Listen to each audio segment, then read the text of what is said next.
Hello, friends. Welcome back to Story with Zoe. Today we start the part 4 of the Our Story, Our Interpreter. व्यक्ति ने एक मुस्कान के साथ कहा, तुम दोनों को अब तक तो चुप कराया जा सकता था, लेकिन ये मामला अब तुम दोनों के लिए घातक हो सकता है। सिर्फ इतना कहकर वह व्यक्ति तुरंत अपनी सीट से उठा और कमरे से बाहर भागने लगा। लेकिन लिन युन ने उसे पकड़ लिया और उसके पास पहुंचते हुए कहा, तुम क्या छिपा रहे हो?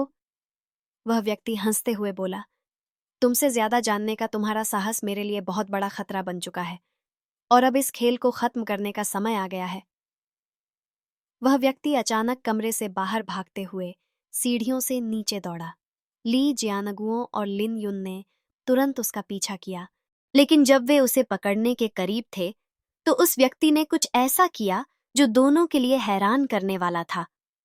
उसने एक बटन दबाया और उसी क्षण में पूरे कमरे की लाइट्स चली गईं और अंधेरे में उन्होंने सुनी एक तेज आवाज। वो धमाका क्या था? लिन युन ने चौंकते हुए पूछा। ली जियानगुओ ने फौरन अपने फोन से होटल के सिक्योरिटी को कॉल किया, लेकिन इससे पहले कि कुछ और हो पाता, एक और धमाका हुआ और अगला सेकंड वह आदमी कहीं गायब हो चुका था। अब हम सच में मुश्किल में हैं, ली जियानगुओ ने कहा, लेकिन अब हमें यह लड़ाई खत्म करनी होगी।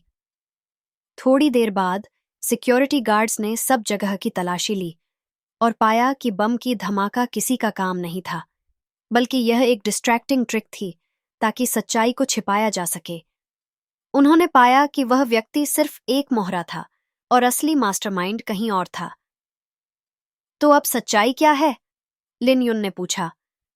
कौन है वो शख्स जिसने हमें और हमारे काम को खतरे में डाला? यह बहुत बड़ा नेटवर्क है, ली जियानगुओ ने कहा। सिर्फ हम दोनों ही नहीं, बल्कि पूरी दुनिया के लिए यह खतरा बन सकता है। हमें अब इसे और विस्तार से उजागर करना होगा। अब यह एक खेल नहीं रह गया था, बल्कि एक अस्तित्व की लड़ाई बन गई थी।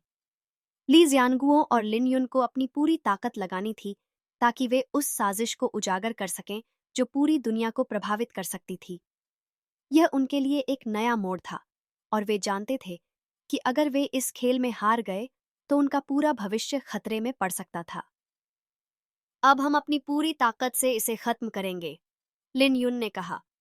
यह लड़ाई अब हमारे लिए नहीं, बल्कि पूरी दुनिया के लिए है।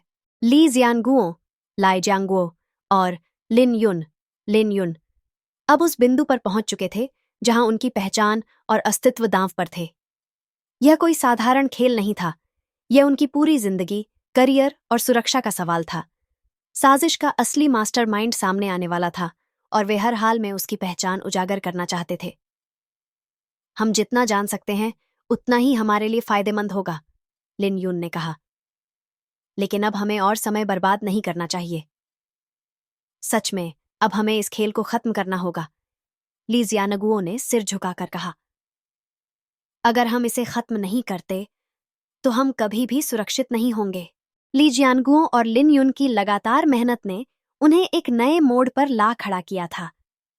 वे अब इस साजिश के मास्टरमाइंड तक पहुंचने में केवल एक कदम दूर थे। दोनों ने अंतर्राष्ट्रीय सुरक्षा अधिकारियों से संपर्क किया और उन्हें हर सबूत दे दिया जो वे इकट्ठा कर चुके थे। यह अब केवल हमारे देश की सुरक्षा का मामला नहीं रहा, लिन युन ने कहा। यह पूरी दुनिया के लिए खतरा बन चुका है। जब जांचकर्ताओं ने सबूतों का मूल्यांकन किया तो उन्हें यह पता चला कि इस साजिश में एक बहुत बड़ा अंतर्राष्ट्रीय समूह शामिल था जो उच्च स्तरीय सरकारी दस्तावेजों को हेरफेर करता था और इनकी जानकारी को बेचता था। एक रात जब दोनों की निगाहें जांच के अंतिम परिणामों पर थीं, उन्हें एक अजीब सूचना मिली। एक नाम बार बार सामने आ रहा था, हुआंगची। यह वही नाम था जो उन्हें पहले कभी नहीं सुना था। क्या यह वही आदमी है? ली जियानगुओ ने सोचते हुए कहा। क्या यही है वो मास्टरमाइंड? लिन युन ने सुस्त होकर कहा, यह वही आदमी है, यह वही शख्स है जो इस सारे खेल के पीछे खड़ा है। हमें उसे पकड़ना होगा। लेकिन हुआंगची के खिलाफ एक बड़ी चुनौती थी। वह बहुत ही चालाक और शक्तिशाली व्यक्ति था। उसकी पहचान को छिपाना, उसकी चालों को समझना और उसके खिलाफ एक ठोस कदम उठाना बहुत मुश्किल था। हमें जल्दी से उसके ठिकाने का पता लगाना होगा, लिन युन ने कहा, वरना हम फिर से उसे खो देंगे। दोनों ने सुरक्षा एजेंसियों के साथ मिलकर उसे ट्रैक करना शुरू किया। जैसे जैसे वे उसके और उसके साथियों की गतिविधियों के बारे में जानकारी जुटाते गए, उन्हें यह समझ में आया कि हुआंगची की पहुंच केवल सरकारी दफ्तरों तक नहीं, बल्कि बड़े बड़े व्यवसायों और अंतर्राष्ट्रीय डील्स तक भी है। एक दिन दोनों को पता चला कि हुआंगची एक विशेष डील के लिए सिंगापुर जाने वाला था। इस मौके को हाथ से जाने देना उनकी गलतियों में शामिल नहीं था। उन्होंने खुद को इस डील की जानकारी से जोड़ने की योजना बनाई और सिंगापुर की फ्लाइट पर सवार हो गए। यह हमारा आखिरी मौका है, ली जियानगो ने कहा। अगर हम इसे खोते हैं तो यह हमारी जिंदगी का सबसे बड़ा फेल्योर होगा। सिंगापुर पहुंचने के बाद दोनों ने एक गुप्त स्थान पर हुआंगची को पकड़ने का प्रयास किया। वे जानते थे कि यह आखिरी निर्णायक क्षण था, हर कदम में खतरा था, और इस बार अगर वे असफल हुए तो उनका सामना अपने ही अंधेरे अतीत से होगा। जब ली जियानगुओ और लिन युन ने हुआंगची को पकड़ने के लिए उसके ठिकाने का पीछा किया तो उन्होंने उसे एक शानदार होटल में देखा। लेकिन जैसे ही वे उसके पास पहुंचे, हुआंगची ने अपने आदमियों को इशारा किया और एक जोरदार गोलीबारी शुरू हो गई। यह तुम दोनों का अंत है, हुआंगची ने हंसते हुए कहा। लिन युन और ली जियानगुओ की स्थिति अब बहुत कठिन हो गई थी। उनके पास हर समय सुरक्षित रहकर लड़ने का कोई विकल्प नहीं था। यह एक संघर्ष था, जीत या मौत का। अचानक एक ब्लास्ट हुआ और हुआंगची के आदमी कुछ समय के लिए चौंके।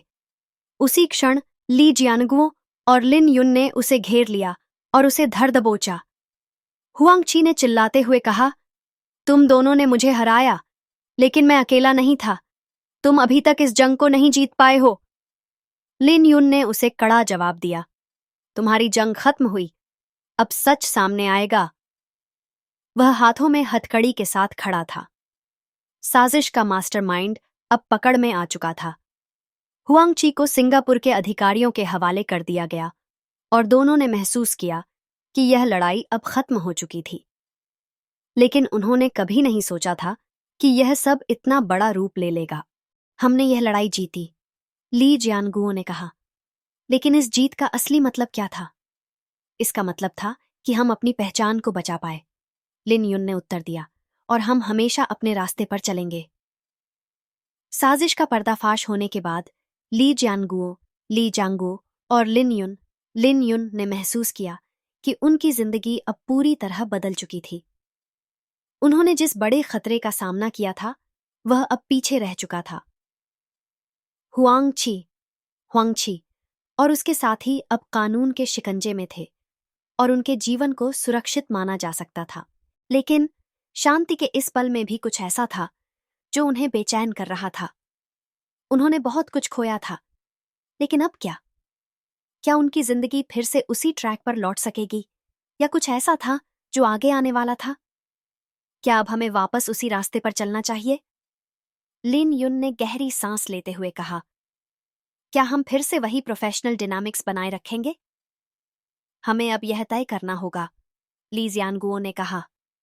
हमने जो कुछ भी किया वह हमें और हमारी पहचान को साबित करने के लिए था, लेकिन अब हमें अपनी जिंदगी के नए उद्देश्य को समझना होगा। कुछ हफ्तों बाद, जब सब कुछ शांति से चल रहा था, दोनों को एक नई पेशकश मिली। एक बहुराष्ट्रीय संगठन ने उन्हें अपने अनुभवों का उपयोग करने के लिए आमंत्रित किया, ताकि वे अपने ज्ञान और कौशल को अन्य देशों के लिए उपयोगी बना सकें। क्या तुम इस प्रस्ताव पर विचार कर रहे हो? लिन युन ने पूछा। उसकी आवाज में थोड़ी सी घबराहट थी। यह बड़ा अवसर हो सकता है, लेकिन हम इसे ठीक से संभालने के लिए तैयार हैं। मैं जानता हूं कि हम तैयार हैं, ली जियानगुओ ने आत्मविश्वास से कहा। यह अवसर हमें एक नई दिशा दिखा सकता है, जहां हम सिर्फ अपने लिए नहीं, बल्कि दूसरों के लिए भी काम करेंगे। इसके साथ साथ ली जियानगुओ और लिन युन के रिश्ते में भी कुछ नया था। वे अब सिर्फ साथ काम नहीं कर रहे थे, बल्कि एक दूसरे के बारे में और भी गहरी समझ बना रहे थे। इस बीच दोनों के बीच अनकहे शब्द भी थे जो धीरे धीरे बाहर आ रहे थे। क्या हम एक दूसरे को फिर से समझ सकते हैं? लिन युन ने धीरे से पूछा। क्या यह सिर्फ पेशेवर संबंध ही रहेगा या कुछ और? जो भी होगा, हम एक दूसरे का साथ देंगे, ली जियानगुओ ने कहा। उसकी आंखों में एक नई चमक थी। अब हमें बस अपने भविष्य पर ध्यान देना होगा। 1 महीने बाद दोनों ने अपनी नई भूमिका में कदम रखा। वे अब न केवल एक दूसरे के सहकर्मी थे, बल्कि इस बड़े पैमाने पर अपने देश और दुनिया के लिए योगदान देने का अवसर पा रहे थे। उनका कार्यक्षेत्र अब सीमित नहीं था। वे एक अंतर्राष्ट्रीय मंच पर अपनी विशेषज्ञता साझा कर रहे थे। हम जो कुछ भी करते हैं, उसका असर पूरी दुनिया पर पड़ता है, लिन युन ने कहा, जब वे अपने पहले अंतर्राष्ट्रीय प्रोजेक्ट पर काम कर रहे थे। यह हमारी असली परीक्षा है। हम तैयार हैं, ली जियानगुओ ने कहा। हमेशा एक कदम आगे, हमेशा एक नई दिशा में।